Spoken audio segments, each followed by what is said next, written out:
Welcome to Nourishing the Mother, where inspired women talk about the journey of motherhood through the common thread of parenting, relationship, and sexuality as a path to consciousness. We ask, in what ways can we show up more fully, live more meaningfully, parent more wholly, and love more unconditionally? How can we mine the wisdom from the experiences of our lives and expand into those challenges? If you are here, you care about paving a path of conscious and intentional motherhood, connected with yourself and your gifts, and also illuminating your children in theirs, so we may raise more whole humans who can impact this world in a more humane way. And if you feel like giving a little back to this free content, please become a patron of the show and receive extra member benefits for less than a coffee a month. Or you can leave a review on iTunes and Facebook, all of which helps the podcast keep going and reach more mamas who need this type of tonic for the soul. Head on over to patreon.com/NTM podcast to find out more. We are Julie Tenner and Bridget Wood, and we are so grateful you're here.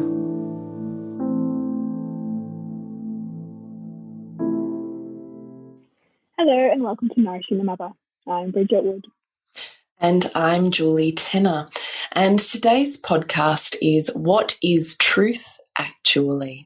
And it comes from a listener's question, and we love listener questions. So please feel free to contact us by email or socials or whatever feels good if you have a question you would just love for us to riff on or answer, and we would be absolutely tickled pink to do so.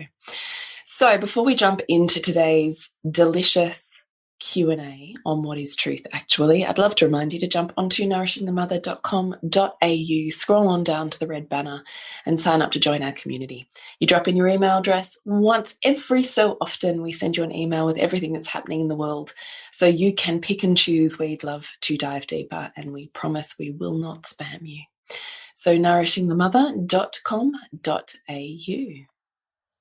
So this question or this email comes from a beautiful long-time listener of the podcast and member of our community, Anastasia. And so thank you, Anastasia, for asking this, and we're delighted to dive into this in the podcast. So I'm going to just read out the email and then we're going to go from there. So Anastasia says, "Hi, Bridget and Julie. Could you guys riff on a podcast sometime about truth? Truth is something we are taught by society and our parents to value. And we are supposed to find and speak our truth. And we are supposed to nourish and guide our children to grow so that they can have their truth be heard by the world. I don't know if it's the pandemic or my recent miscarriage that has caused me to question the whole concept of truth. And then I just heard a world-renowned speaker, Abraham Hicks, speak about how truth is irrelevant. She made such a great point, how truth is only a matter of focus. She said, the definition of truth in the vibrational universe you live in is that anything that is focused upon becomes more. And the more that it becomes, the more people gather around and herald it as truth. Truth has nothing to do with anything outside of the perceiver that makes it so. Truth has been rendered irrelevant. I get what I think about whether I want it or not. I would love to hear your version of the truth. When I heard this version, I felt a lift in outside circumstance on me. I think that I have believed that my truth is something that was written before I got here, and that intuition and desire are what guide me to my truth. But in rendering truth irrelevant, I feel a bit free to choose what I focus my life on. And it's also a bit daunting and kind of leaves me with, well, what the fuck is this all for anyway? One of the hardest parts of my miscarriage was questioning the reason why I felt so strongly in having more children. Like, where is that desire coming from? If it's coming from me, then why do I feel so out of alignment with myself when what I want intellectually conflicts with what I want emotionally? It feels like the truth is outside of me. So I value nourishing the mother's truth so much, and it serves me and my life so well. Can you riff on this? My very best, Anastasia. Can you just read that sentence to me again, Bridge, about where is desire coming from if there's conflict between intellect and what was the other? I just want to hear that again. Yes. So I was questioning the reason why I felt so strongly. Like, where is that desire coming from? If it's coming from me, then why do I feel so out of alignment with myself when what I want intellectually conflicts with what I want emotionally? It feels like the truth is outside of me. It's pretty powerful, that last paragraph. Isn't it? So how do you want to tackle this? Because when I read it, and I read a paraphrasing of Abraham Hicks and the truth in terms of the vibrational universe you live in, I was like, yeah, because whatever you're focusing on right now is expanding in your world. So we're all creating little pockets of realities based on whatever, how the universe is organizing itself around us according to what we're focusing most on. And I mean, one of the most simplistic ways to do this is the example of, like, you buy a new car and you never notice that car on the road and now everybody else is driving it. Like, it's a really basic example, but it illustrates the fact that those cars were always there, but you didn't have a value on seeing them. So you didn't notice them. They were not in your awareness. But now, because you've shifted your focus and your value to see that thing, that is now what you're now able to perceive. Remembering that we can only perceive like less than 1% of all of the input in our environment. So we, of course, wisely filter according to what is most meaningful. So I think that paraphrasing of Abraham Hicks on what truth is quite accurate. And also the truth, I mean, who says what the truth is? Well, this is going to end up very, very, I know where this is going to go. Down a tunnel. Down a tunnel, Julie. I can see us weaving in history. I can see us weaving in religion. I can see us weaving in the esoteric. And we're going to crumble out of, we may lose ourselves. The very foundations on which we build our life upon. Yeah, it's true. No, I love those conversations, though. I love having existential conversations because I think we always need to be stretched, actually, to find our truth. Yeah. And that can be deeply uncomfortable. Right, but I don't actually know that there ever is a truth. Right? Yeah. Like, because you're continuously seeking for the truth. You really are. I know. It's a bit of a mindfuck, the whole thing, actually. It is. So, I mean, I love, there's so much that I want to talk about here and just kind of riff with you, Bridge, because I do actually find it a really fascinating topic. Like, what is truth? We want our kids to tell the truth. We feel deceived when someone doesn't tell us the truth. But what is the truth? So I love this because, I mean, you and I would talk about it again, just making it super simple in terms of the truth of a 3-year-old is completely different to the truth of that moment for you as the parent. Yeah. Right? Yeah. But that doesn't render their truth any less true. Yeah, because for their lens on their world right now, that is the most accurate truth there could be. Right. And I come across this a lot with couples, and particularly when the masculine partners, like, I can't fucking deal with you, right? You said you wanted this thing and now you don't. You hate that thing and you want this thing and you're changing every 5 seconds and I can't land with you. Like, you're clearly lying or deceiving or, whatever language you want to put on that, because you're not static. You're not staying the same. And I think that's a very masculine and patriarchal version of seeing truth, is that truth is one thing and that it's solid and acts as and unchanging. Right. Unchanging, stoic, completely predictable set of rules. Because that is a beautiful patriarchal, of which our culture and society is absolutely part of, perception on how we can maintain a level of control when really we're in a ball spinning through space. right? Yeah. Like, Exactly. control is a complete illusion. So we construct all of these ways in which to make ourselves feel safe. Rules and truth are part of that construction in order for us to feel like we can handle and we can roll and we can deal. What I will always say to these beautiful masculine creatures, no different to you and I would say to these beautiful parents who are dealing with rageful toddlers or babies or whatever the case may be, is that is their truth. When you're in the feminine, the truth is a continuous evolution, because that is creation, that is the feminine, that is the entire construct of this world and soul growth. That's what you're here for, right? Growth and evolution, which means truth will continuously evolve. But that does not mean that the truth you held 5 minutes earlier wasn't the absolute truth of that moment.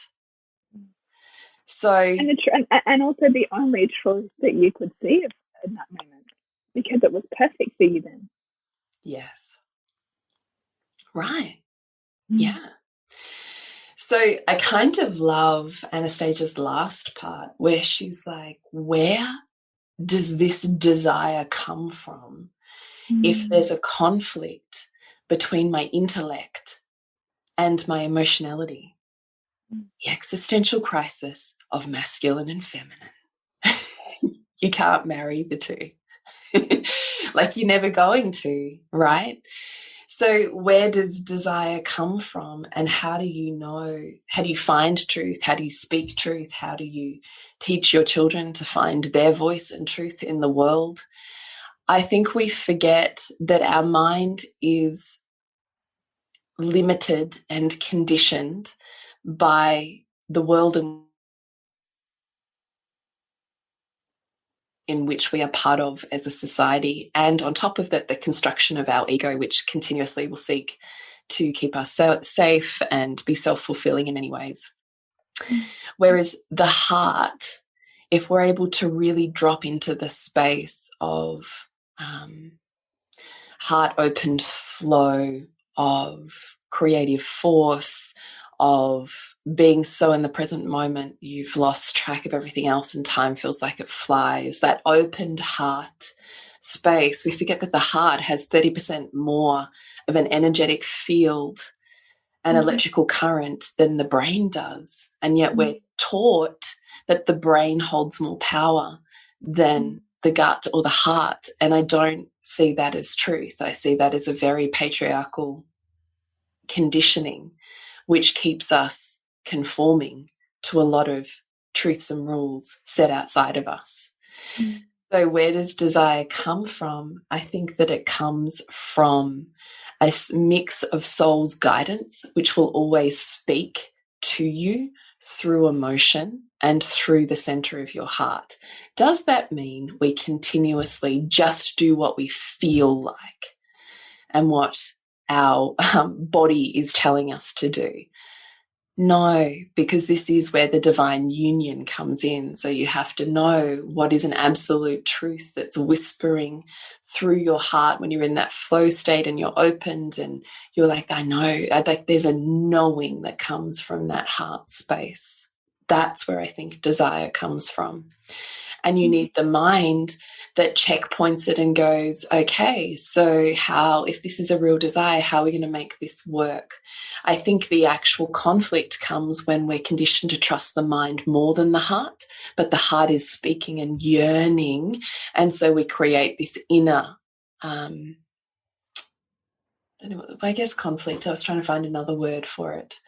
This head-heart battleground, rather than actually what it's designed to be is the divine union of this beautiful mind capacity to create and bring focus, to amplify feeling, which is what Abraham Hicks is talking about, which becomes the law of manifestation. What do you think? I love that. I love that, Linda. I love that explanation, because it can be easy to see that as, well, I'm just following my feelings and my soul's calling me this way, and it's just, that was there for me, but now it's not, and this person was right for me, but now they're not, and I'm just evolving so quickly, and, you know, like feeling, and but I love how you brought that in, that check, and that union between the two, because I think that is the ultimate. That's the ultimate. If we got another lens to look at it too, is the dance between the low and high minds too, and the biggest tension of being human is how you tussle between those, how you honor the pleasure that we desire from our bodies and from feeling and from just the deliciousness that life offers, and the desire for instant gratification too often, and the parts of us that seek to find challenges that are meaningful and integrate things that feel difficult as on the way for us, not something that we have to go around or make wrong for ourselves because they don't feel good. So that tussle, I think, is also interesting to look at alongside the masculine feminine dynamic. And in the case of the body desire, or even the desire for more children, you know, what is a true heart's yearning, and what is because, you know, we also know that, like, in like lower socioeconomic countries or lower developed countries, it's a strategy to have more and more children, not because the heart yearns, but because that's also the dominant dogma of those countries, and that the lower education level often in those kind of countries, the more children, because you're not thinking about what can I create for the world in terms of how I use my mind and my forethought and my visions for what I'm going to create out in the world. I'm thinking about how do I serve my family, and, you know, and I serve my family by creating more children to care for, you know, our needs, and for me when I get older, you know, that's kind of the difference in those levels of thinking. But obviously we're talking here about developed Western countries and Western women, and how we respond to our biological yearning, and then the part of us that kind of goes, but I still don't know if it's for me. And that's what we need to then marry, right? Is what is my authentic truth right here and right now, and what is my wanting in service of? Is it in service of this vision that I have for myself and my family, and how we are going to contribute to this world and to each other? Or is there a part of me that desires to grow my family because I can see that I know how to do that, and I don't know how to do these other things that feel hard, which is another thing that can trap women as well, is this, I know that I love this motherhood and this place I find myself and these young children and this life, and more please, because it's what we know as well. I totally agree with that. And I love all of that. This is why I love having these conversations with you. The other thing that just like dawned on me when you were speaking then was that, particularly when you're talking about having more children, is that when we're talking about the concept of truth, is how much can you let yourself feel your desire, knowing it might change in the next 5 minutes? Like, how much can you sit in the burn of your truth? How much can you let the flames of your truth burn you in this moment without having a strategy or an agenda that's really just a way out of the burn? And I sometimes think that's the conflict, is we would rather strategize, know the solution or the reason we're burning, because then we can know there's a place for that to go, there's an end, or we can start to drop out of the burn because we can start thinking about it and planning about it and strategizing about it, so we don't need to feel the burn so much. Whereas what I think truth is really, if we're talking about it in the concept of the feminine, is whatever is fully felt in this moment and therefore fully surrendered to? How much can you submit to the burn and feel it until it literally inflames your skin? Like, how long can you sit in that for? At some point it will self-resolve, like any of our emotions. They have a completion cycle, right? What if the purpose is for you to first have the desire and let that burn incinerate you and move so deeply into it without attachment? So I might so deeply, heartbreakingly sob and cry right now about the moment that I want another baby and my body won't let me, or I can't, or can I actually really let myself sink so fully into that yearning and that wanting that I let myself be taken by it, that perhaps even beyond that, I actually let that truth be seen, read, and felt in its fullness by my lover, rather than needing to contort it and reduce and remove myself from my heart's truth, which has long-term and lasting consequences and is just training you to do that. How much, without there being any meaning, it might not even mean that I really want to have another baby, but in this moment, this is the truth that's coming through me. Can we just be with that? Because in the next moment, the truth might be, I'm in fucking orgasmic ecstasy. Let's be in that truth rather than moving away from it or having an out for it or a reason or a, like, what if we just stopped attaching meaning to what the desire means?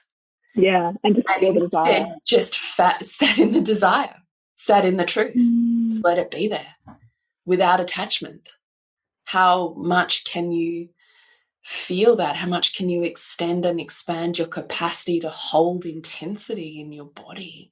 Because that, I think, is probably our greatest training ground for anything and everything ever.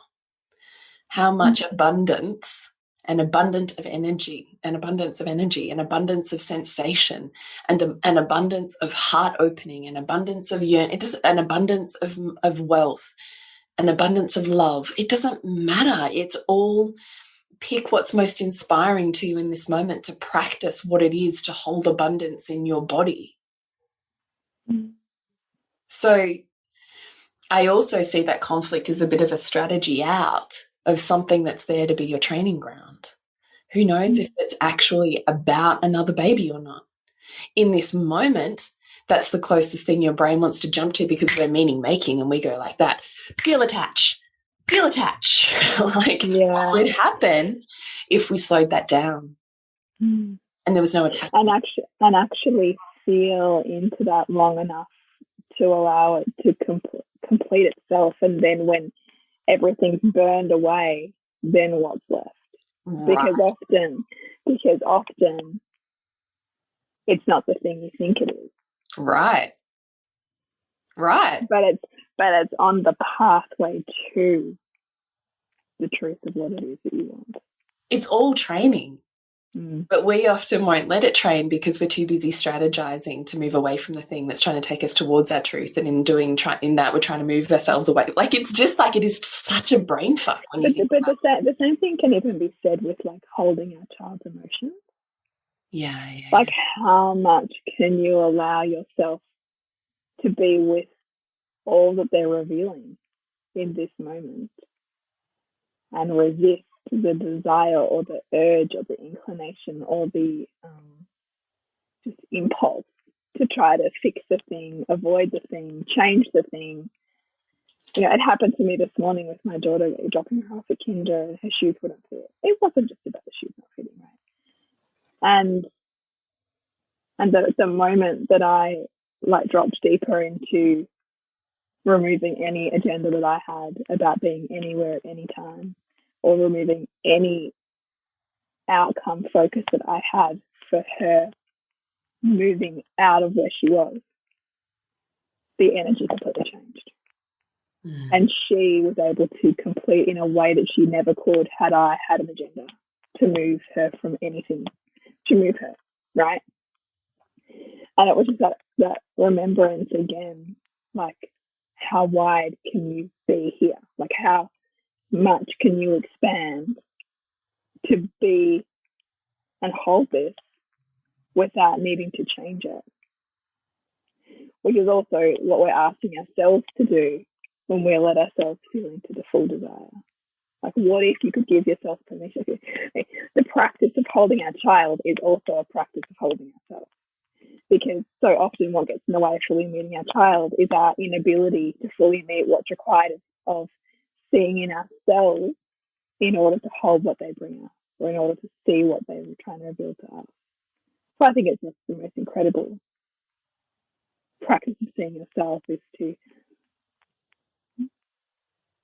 pull and move more and more of what's in the way of allowing their expression in the moment.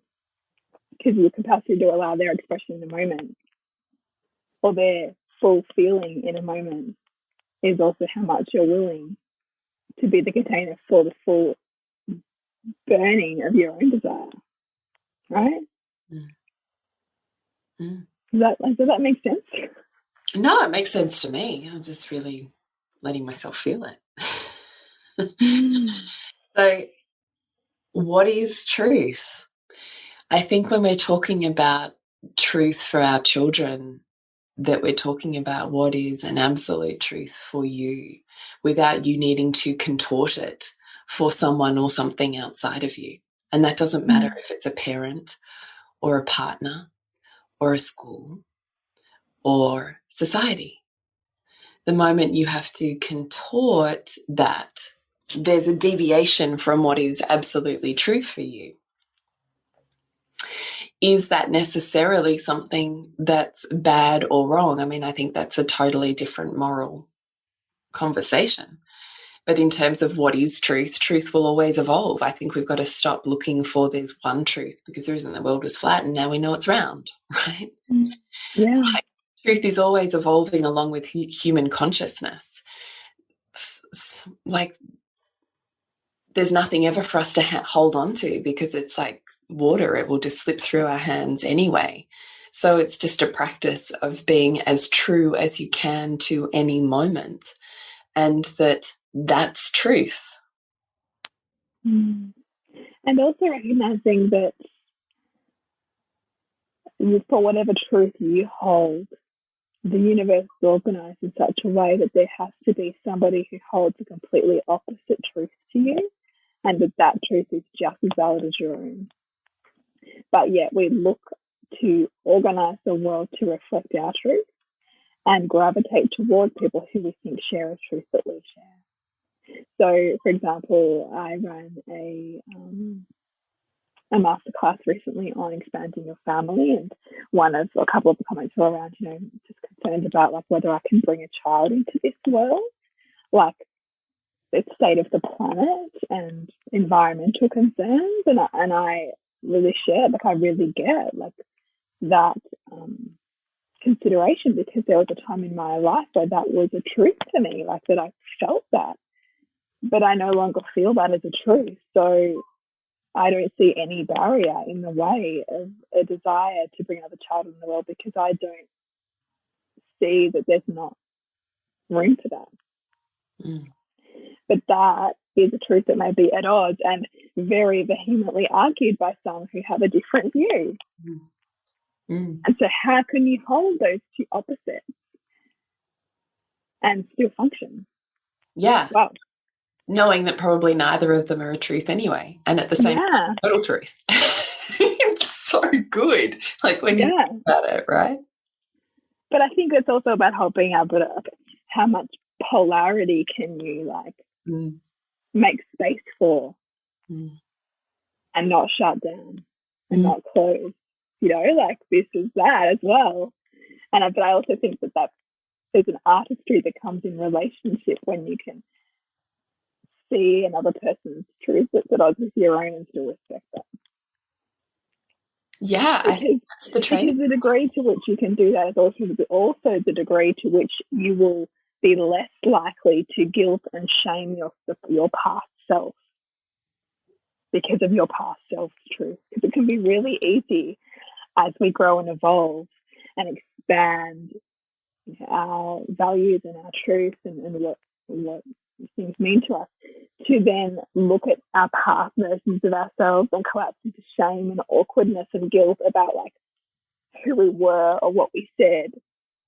But the degree to which we do that is also how much we can see the wholeness of the world and love into differences and love into the diversity of others, because just like that incarnation of ourselves was perfectly necessary and meaningful, even if we might want to label it as dysfunctional, we might want to say that we were uneducated, or whatever label we might have on ourselves in our past, that was perfectly necessary and needed in the world and in yourself for where you were at in your own evolution. So I think it's a beautiful practice to even notice, like, when you do that, because a lot of women can do that with, like, you know, the rose-colored glasses, right, that you look back upon or that you look forward upon, or that you kind of think, if only I didn't do that or didn't say that or wasn't that person, you extrapolate out to who you are now and make all these stories. And it's like, the practice is, how perfect was she then for who she was and where she was showing up in the world. Yeah. I love that, to hold that as a, you know, a pondering. Yeah, me too. What do you think about Anastasia's point about we ask our children, or we seek for our children to find and speak their truth in the world? Yeah, it's an interesting one. I don't tend to, I mean, my kids are pretty young. I don't tend to use that kind of language yet with them. I more seek to reflect back to them as accurately as I can who I see them to be, so that they get a reflection that their personality is evolving in as close alignment with what their soul's seeking to evolve them to as possible, if that makes sense. So that it's not too great a distortion between who they're desiring to be and who I want them to be, or who the world wants them to be. So, because the more intact I think any of us can stay in terms of what our evolution is asking us to do and be, then almost like the less we're going to have to say to them, seek your truth and find your truth. And I mean, the desire for our child to speak their truth and find their truth is often really a void that we have. We're only, it's like the parent who really wants their child to be body confident. They want that because they're not. So you want the child to speak their truth and live their truth, because on some level you don't feel like you are. So, and because it's too painful to parent and to watch, right? Because you're watching the piece of you outside of you that you can't ignore, break or hurt. And that hurt of seeing it outside of you is greater than the hurt that you can reconcile inside of you, although it's the same trait. Exactly. Yeah. And so I think when you see it, we see it mostly at significant ages that our children meet those significant ages for us. And so a lot of that is leaning into that part of us, like what's here that I'm wanting them to speak on or embody, that I'm still trying to reconcile within myself. Like, what happened to me when I was 8? How can I see her? How can I be with that? Because also the more that we be with that and kind of call that home, what our child then reflects changes because of that entanglement. It's quite an entanglement. Is there anything that we've left out of Anastasia's email? Having a look. Anastasia talks about she had believed that her truth was something that was written before she got here, and the intuition, desire, what guide her. But in rendering truth irrelevant, I feel that it's free to choose what I focus my life upon. So I find this is interesting to riff on in terms of this idea of like soul contract versus free will, human behavior patterns versus your soul. I think actually there's an entanglement of both of those two things. I think I don't know how much I subscribe to this idea that you came to learn exact lessons and that's what you signed up for. versus you came here with a set of wisdom that has matched a set of voids. Like, so your soul has come here with a body of knowledge and a desire to expand upon and deepen that body of knowledge or experience. And then our human form has experienced just the right voids that are going to tap that.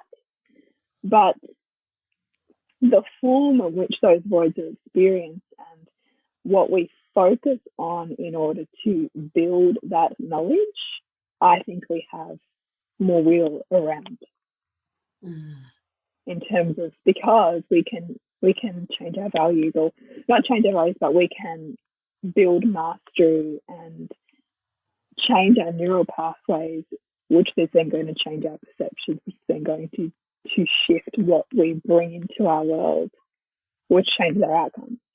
So that's that dance that I see happening there. And that also we know that all human behavior is patterned, and that we either complete our parents or we continue the same patterns.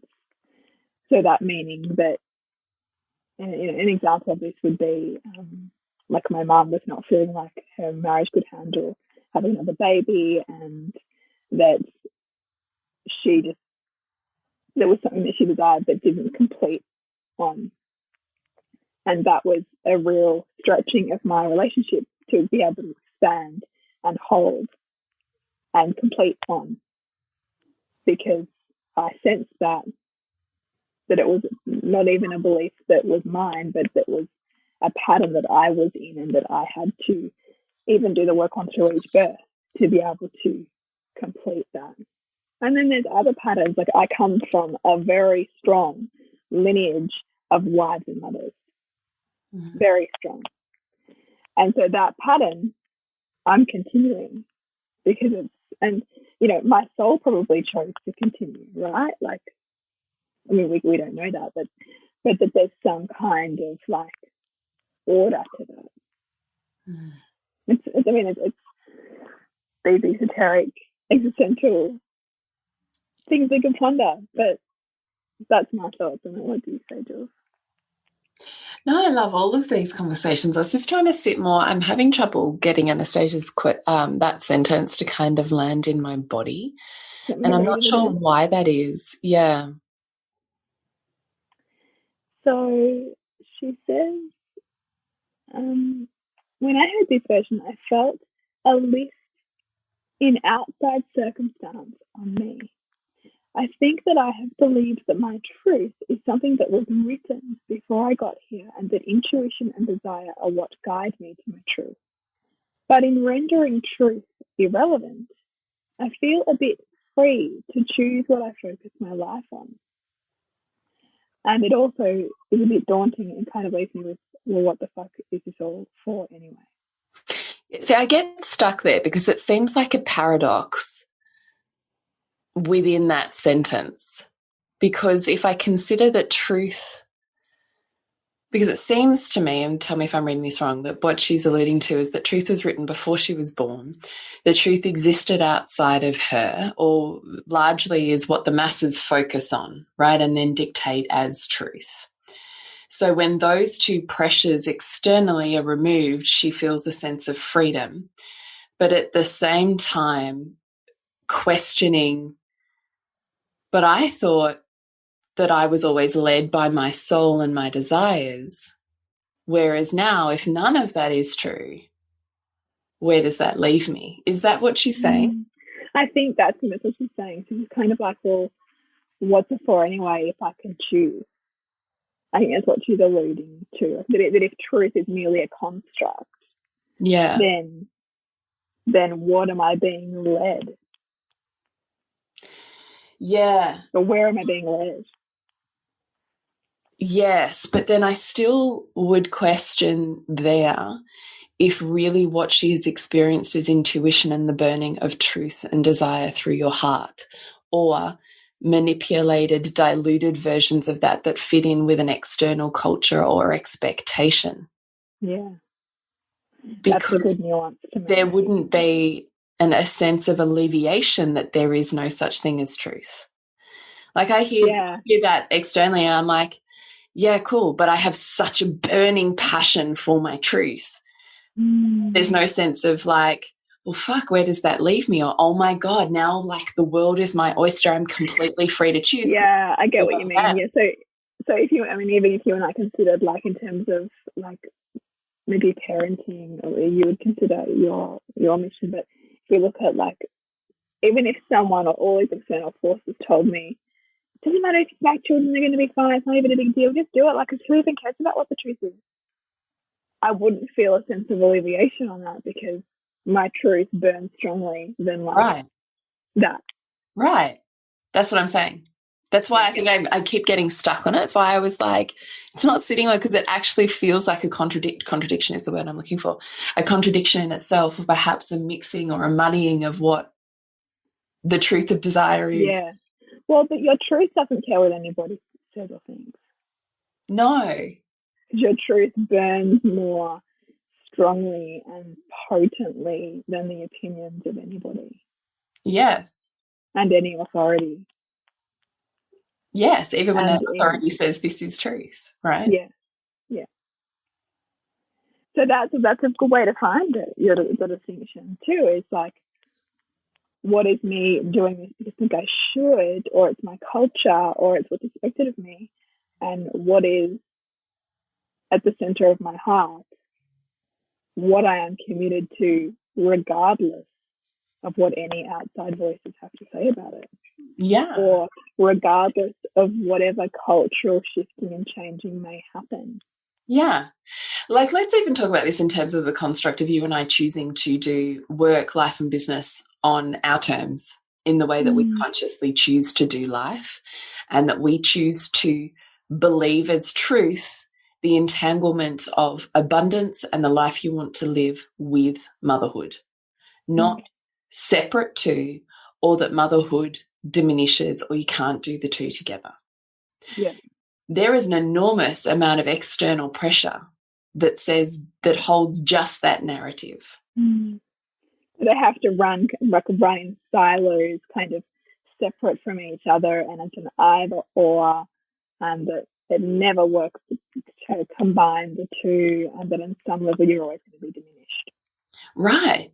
And I mean, I could have a conversation with 10 women in a day that are like, you know, it's not possible for me. I can't do that. Who am I to? I don't see how that's possible. All of the thousands of reasons they have why it's not true. And yet I will stand here and go, yeah, I get that's your truth. That's where you're at. That's how you see the world. But this is my truth because that's the life I'm living. But I had to have my truth before that became my reality that confirms the truth I'd already chosen. Yes. Yeah. You know? And that the outer forces weren't strong enough to diminish that, like the internal truth. Well, yeah, and also it's almost like a pilot light that's always burning for that truth, so that your life has to organize in such a way to honor that.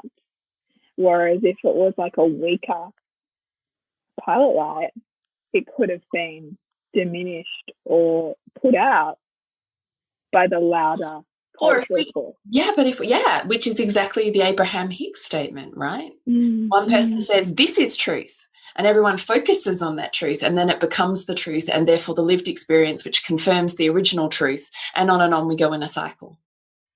You still pick your truth. I choose to believe this. Like even you talking about soul contracts, right? You came from a religious background, but you choose to believe this, so that becomes your truth. Yeah. I find it really interesting. And I even consider this in terms of like we consider this contract as a construct of patriarchal motherhood, and this sense that no matter what you do, you're always going to feel guilty, or no matter what you do, there's vested interest in the way of you feeling fulfilled. But if you constantly look for evidence of that as well, how is that going to be a fulfilling experience of mothering and motherhood, to constantly feel like there are people out there trying to diminish you, versus choosing to have the most wildly fulfilling experience, even within the constraints that you're provided, or that we live under. You know what I mean? Mm.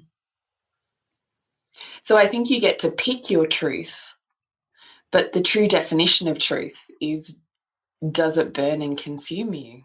Can you let it? How much can you let it? How much can you be with your own truth?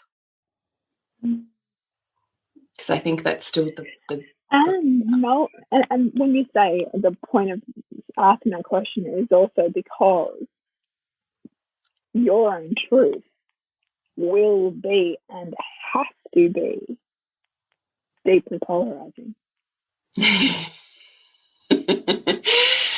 And can you stand for your truth, right? Because how much of us will self-minimize our truth? Oh, well, I can't bring my desire or my truth in this moment to have another baby because I've already decided and attached that it means these things about me, or it means these things about my husband, or I know that he's going to, and I've attached he'll be this way, which means we'll be this way, which means this will happen, which means that we've already attached 1,000 things to the original thing that was completely neutral and benign. We have to watch the attachments that we make, because our humanity, our reptilian brain is continuously meaning making. Continuously, right? This is the whole thing with signs. What's a sign and what's not a sign? Because people can make meaning out of the most random events.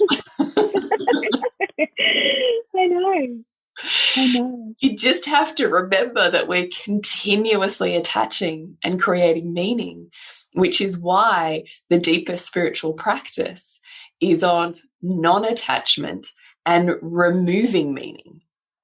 I'm just laughing because I remember I was having a moment when I was pregnant with Sylvie, and I was like so emotional, and I was like, I'm just gonna go for like a walk, really, really like brisk walk. And I said to my mum, and my mum was kind of like, all right. And I think I was like, I wasn't used to my emotionality. And I think I was wrestling with like who this baby was and what the name was going to be. And I come back and I said, Mum, I've seen so much purple through it, so her name must be Violet. And Mum was like, yeah, or it's spring and there's lots of jacaranda trees in bloom.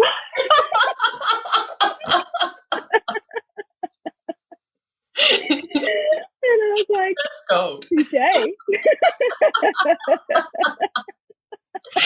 I love that story. Isn't it great?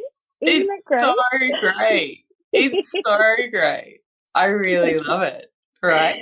It kind of speaks to it, you know. Was it a sign, or was the bird just lose its feather right where you were? 100%, 100%. But that's why we've just always got to do the self-checks. I think the brain is beautiful for that, but not for removing us from what is an innate desire, and therefore guidance, because that's what it is. It's a guidance towards and through something without there being an end goal, and that's the feminine, right? That's the destabilizing, chaotic, no end goal. I have to just surrender and be in the chaos without knowing its purpose. And I also think this is interesting too. I was just thinking even about like our children and following their truth and their autonomy and respecting them. You know, right now, Suzy's at this age where it's like, well, if you won't let me take that, then I'm not buying a bush kinder. You know, and so if you was really committed to like honouring your child's independence, then you might go, oh, okay, all right, well then we won't go then because it's not what you really want today. When in fact, she just needed the containment that said, we're still going to go, and it's okay for you to feel upset that we're not taking that thing. Because she wanted to like throw the baby out with the bathwater because, you know, it wasn't perfect for her, right? And it's a little bit like, you know, our own psychology and our own like need to have things the way we want to have them. Well, is it us following our truth, or is it actually just us needing some containment to know, off we go, we're doing this thing, even if some of these parts aren't all kind of on board right now. Yeah, totally. And if you really knew truth and whatever you desire could be yours in any way, would you spend more time being conscious about what you desired and if that was really a desire for you or not? Would you live it a little bit longer? Right? If we were not in lack or scarcity or fear, would you choose more wisely? I think you probably would. Right? If you, like, what a gift it is to be able to be in whatever state of abundance, in whatever area of life it is, to say, I choose this, rather than, well, I have to put up with this, or this is my only choice. They're two very different mindsets when it comes to truth. But if you really sat in what Abraham Hicks quote is speaking to, is really about the law of vibration, right? So if you really knew that anything you truly desired was yours already, would you not spend more time? I mean, this is all of the stories of Aladdin, right? And all of the stories across cultures and history that are about, I read this great one the other day. What was it about the fisherman? Oh, I just had a flashback. I'll have to find it. Across cultures, there's stories about this, right? That you choose your wishes wisely for this very reason. Some choices are made out of responsive states of lack, and yet the ones that have the greatest potency are those made from places of abundance and heart-opened desire to be of service or give something. Yeah. And there is a vibration, a difference between them as well. So beautiful, Anastasia, we hope that we have riffed in a way that is meaningful for you and perhaps not opened up more doors than, than closed them. I don't know. Yeah. So we would love to hear from any of you who are listening how this landed for you, what it ripples out into your world, what truth you find after you've listened to this, how you see the world, or perhaps how it's changed. And even ask yourself, sit with that question, am I still choosing this truth? Yeah. Because sometimes, you get to choose. And also there can be a point at which one truth burns away and you realize that's not a truth to me anymore. But you can feel unsafe in letting that go because you've built an identity around it. So sit with the question, am I still choosing this as a truth? Yeah, it's a beautiful question. So to connect with you, Bridget, it's suburbansandcastles.com, and usually is julietenner.love. And for the month of February, we are collaborating with the household advisor within Soul Driven Motherhood for our month of Liberate, which is all about removing the stuck places in your home with more of a consciousness lens, knowing that the reflective home is reflective of the body home or the mind home. So we want to look at what are the stuck places in your home, how are they reflective of where you're at, and how can we and Tara as the household advisor facilitate you through actually being able to physically and metaphysically manifest the year that you desire. So come and join us in Soul Driven Motherhood. It's just $39 for an entire month, and we are continuously doing cool stuff in there. We really are. I'm super excited for this year. Yeah. Just quietly. So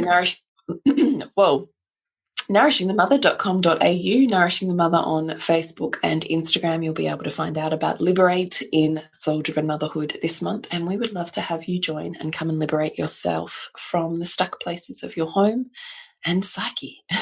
I was nice and went to rock the family.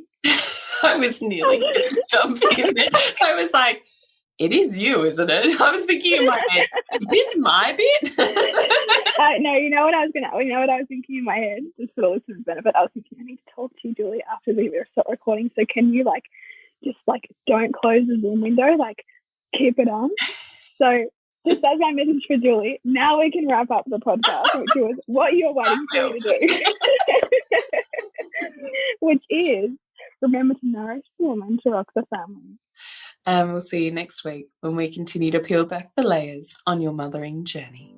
And if you want to support Nourishing the Mother and all the late nights, the early mornings, the blood, sweat and tears we pour into our art, then please go to patreon.com/NTM podcast and become our patron.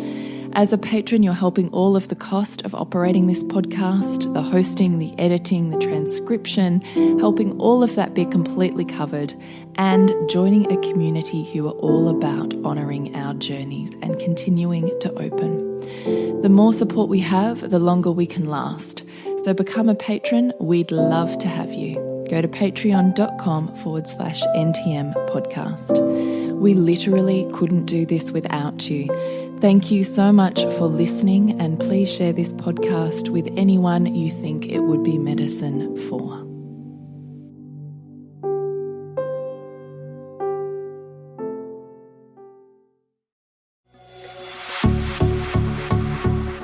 This has been a production of TheWellnessCouch.com. Check us out on Facebook and join in the conversation on Facebook.com/TheWellnessCouch. Subscribe to each show on iTunes and check us out on Twitter. The Wellness Couch, streaming wellness into your lives. Whilst the Wellness Couch presenter endeavor to provide accurate and helpful information to their listeners, these podcasts cannot take into account individual circumstances and are not intended to be a substitute for health and medical advice from a qualified health professional. You should always seek the advice of a qualified health professional before acting on any of the information provided by any of the Wellness Couch podcasts.